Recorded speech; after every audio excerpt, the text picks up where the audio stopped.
Ayan mga kalabs. Nagre-ready na tayo ng ating mga order. Ano, nakikita pala. Luzon, Visayas, and Mindanao. Ayan. Salamat po pala sa mga nag-order sa akin online. At salamat po sa mga group leaders. Ayan. Mga group leaders ko na malayo sa product center, pwede po kayong mag-message para po continue lang, tuloy-tuloy lang.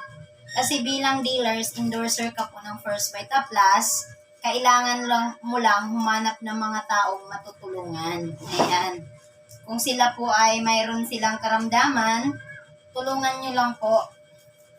Para po, the more testimony, the more po ang biyaya na babalik sa inyo. Kasi po, parang sa tindahan, kung hindi ka araw-araw nagbubukas, wala rin pong tumatangkilik sa iyong suki. Okay?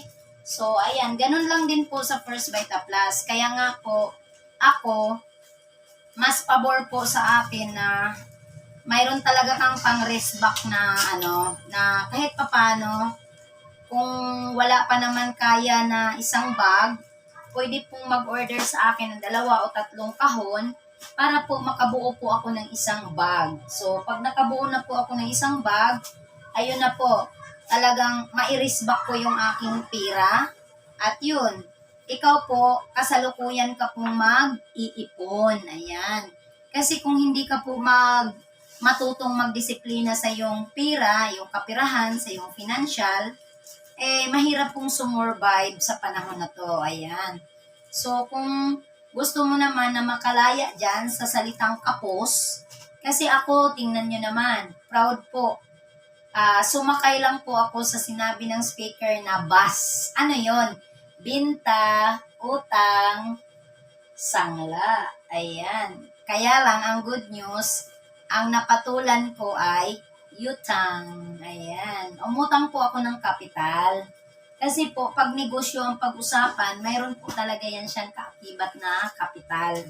So, at sa unti-unti pong survive sa pamilya, pagkain, pang-ulam, pag nakabinta ako ng 2 kahon or isang box, okay na, sold na ang pang-ulam. Ayan po ang kagandahan dito sa First Vita Plus.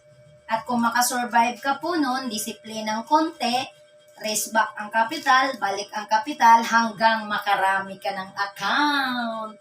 Kasi dito sa First Vita Plus, isang bisis ka lang mamumunan. Bawat bag, isang pangalan. Ayan. Ang iba po kasi, ay, ayaw ko niyan. Bibili na naman ako ulit. Huwag po sarado ka agad ang isip. Tatanungin niyo po yung nagkwento sa inyo, yung apply ninyo. Okay? Ayan. At putol-putulin ko para po ma-send.